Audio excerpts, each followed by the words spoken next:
Pietro, tell me about the game on Friday. I heard it was quite tough. Did you have a chance to play? I did have actually played both games with both the JV team and the varsity team, and On the same day. on the same day, yeah. And our varsity game was pretty tough. From what I heard, some guys were 18 years old, some guys were way bigger than us, and we weren't good enough. They were better than us. They played better than us, and hopefully next time we'll get them back. Yeah. And I heard that there was a fight over there. There was a couple of disagreements over there, but the coaches separated us, and everything was fine towards the end. It was all good. Because, like, according to my independent source, Malik, he said that the fight was quite cruel. Yeah, it was some trash talk, part of the game.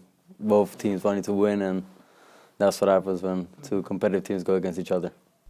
Okay, so you will have a chance to talk in more details about this game, but for now let me introduce to you my today's guest, Pietro Biancheri, the member of high school boys basketball team. So, my first question, like Pietro, you are a true wunderkind in basketball. You have to admit that, because last year you played for JV team while being in middle school, and today you're an important part of varsity. Where do you train to get these results?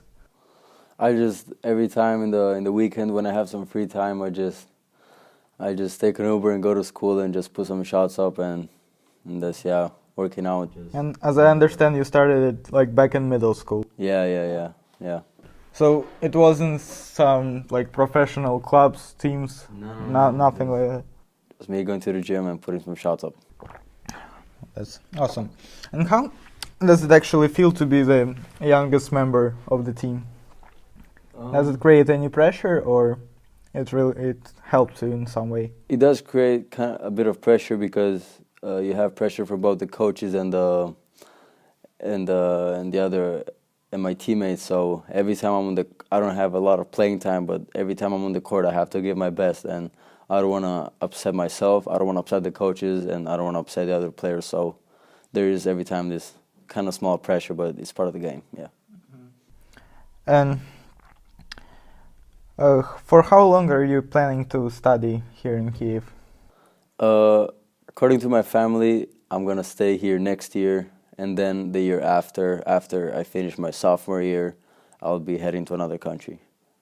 That's what they told me. Okay. It's interesting. Do you know where you're heading towards? I have no idea. No. So it will be a surprise for all of us. Yeah. Okay. Apart from playing basketball, do you have any interest that you're very passionate about in your life? I actually don't. Basketball is my main thing. Is the thing I want to do. Is the thing I do, and that's pretty much. I enjoy cooking. Yeah, it's still trying to learn. So I'm not a good cook, but I like cooking. Simple things for now, like pasta. Chicken, meat, salads. Just mix things and make some nice things. Well, it doesn't sound simple, to be honest. Like mixing all those ingredients and to make them good, it takes a lot of training, as in basketball as well. And so this year you chose to be a member of Stuco. Yeah, I did. So why did you choose to become a class representative in a freshman year in particular? And is it hard to combine basketball and Stuco in your life? First of all, I chose to be a part of Stuco because I feel like I have a great friendship with all the people in Stuco right now, with Bo, Kate, and I have a good, me and Mr. Humor, we're cool, like it's all good between us, and plus for college it's pretty good doing some experience in Stuco, and I just feel like I can help my grade somehow get I can help I can help the people in my grade who want to speak up and actually just try and do something about their, like, what they want to do, and hopefully I can help them. Yeah. Well, that's very interesting, by the way. Could you add some more details? How does this process, like, creates that, like, people suggest something to you, and you push it forward to your Stuco meetings? Like, how does this happen? Yeah, of course, Stuco. We're just trying to make events, and we're just trying to help the school become a better place for everybody. And of course, I'm gonna do my part. And if somebody has a problem, I'm gonna bring it up in a meeting. But I cannot guarantee that this problem is going to be solved, because we have to go a number of steps, and then we have to just like see if this thing can actually change or not. But our main goal is to listen to students and see if we can do something about it. But we're glad to help students and just change things. And what were the, I would say, most interesting suggestions that you heard this year from the students? Do you remember any? We didn't have any type of suggestions. I'll take it as a good thing.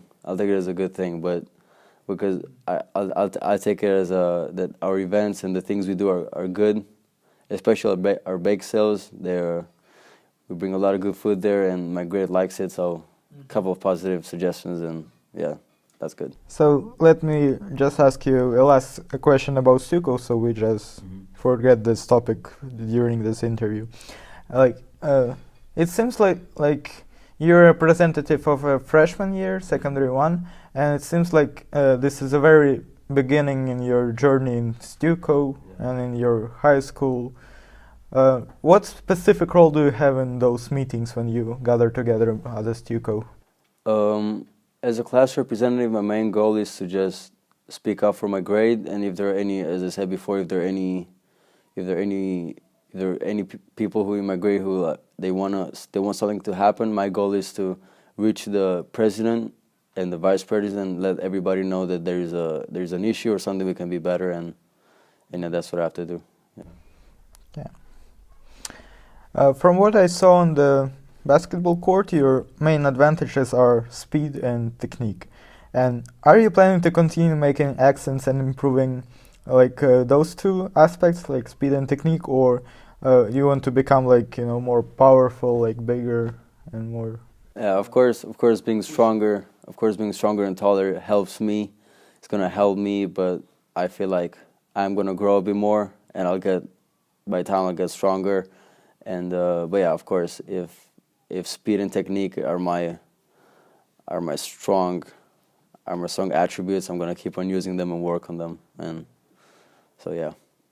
Why I'm asking you this question, because like all others members that I'm taking interview from, they're quite like formed already. And now you're in this situation where you have a choice, because you're still growing.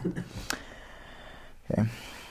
Do you feel like you receive enough time in varsity team, or do you have thoughts that it would be better to stay in GV for longer?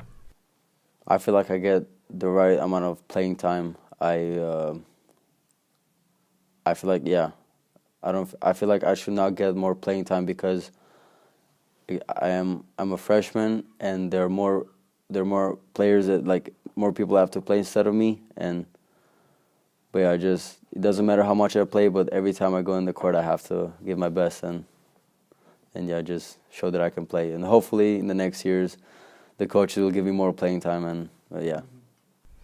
Well, next year, if I'm not mistaken, 3 members of the starting 5 will be gone, and there will be new places available. Yeah. Are you looking forward to that? I am. I'm looking forward to that.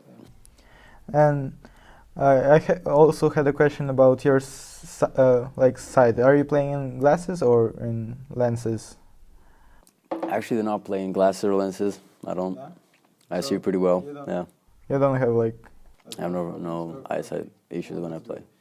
Because I guess sight is very important in basketball. You agree with me? Okay. What specifically changed in your life after you became a student in the high school? Becoming a student in a high school requires more responsibilities and more duties. talking about time management, for example, homework, and also finding time to practice for basketball. So I kind of have to make a more thoughtful schedule of my days, and so I can do everything and not miss out any assignments or practices or everything. So that I have no problems. And his approach, for example, to basketball, is it really different in middle school and in high school, like the way coaches teach you and stuff? Here in high school, I'm seen as I'm the smallest guy in the team, so it's not that I kind of get picked on. Like, of course, like everybody's bigger than me, so I have playing for varsity. Well, a lot of freshmen are playing in GV, so I don't think you're getting like picked up. Yeah, but like I'm physically not as strong as them, so it's tough. But yeah, I have to make myself valuable and show them that I can be tough.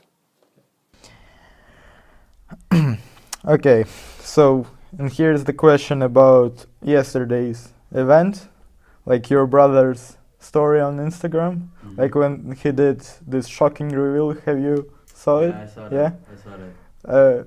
So my question: did you actually know about the fact that Gio haven't read a book for 6 years, and what was your reaction to that? I'm aware of it. For some people it was a big surprise. For me, it's not a big surprise. I mean, I see him every day. I see what he does, and I never see with a book in his face. So, hopefully, he's gonna start reading and he's gonna like it. Hopefully. Like, do you feel that you're like the same or more academic oriented? I don't read books. I don't read books. I don't feel like right now I don't have the need to read books. Although I know I have to start reading books to improve with my. Well, I thought that in freshman and the sophomore year it's a part of the courses. It is, but English and literature. It is, but of course I read. Like, if an assignment says to read something, I'll have to read it. But in my free time, I will not just like sit down and open a book and start reading. I'm not there yet. Okay. We're all gonna get there sooner or later. Yeah. Maybe you can try those audiobooks. For some people, it works. Okay. What can you say about Mr. Semenyuk, and why do you think that most of the players like him? Like most, because I know some players, I will not reveal them, but some players don't like him, but I think you have a really good relationship. I just feel like I do have a great relationship with Mr. Semenyuk. For example, last year, as a middle schooler, I was actually picked for varsity, but for some issues, I was not able to play. But I'm really happy. I'm really happy to see that he trusts me, and even if I'm not as tall and as strong as the other guys, it makes me feel good that he trusts me, and even if I'm not as good. But yeah, I feel like Mr. Semenyuk, the thing with him is every time we're outside of school or not on the basketball court, the whole team is like a family. Like, we tell each other everything. We're like a big family, and but I feel like basketball-wise, he's a teacher. He's a basketball coach. He's okay, but I feel like sometimes it's not that I disagree with the things we do in practice, but I just sometimes just have some contradictions, and yeah. But overall, he's a good coach. He's a good person. So Pietro, now this is your camera, and now you have an opportunity to address Mr. Semenyuk and all other team members. What do you want to say to them before upcoming CISA? I'll say this to Gio, to my brother. Gio, just calm down in CISA. Don't let your emotions take the best of you, and just chill. Just chill and play the basketball, play the game. Okay, so dear audience, this was Pietro Biancheri, a member of high school boys basketball. Thank you.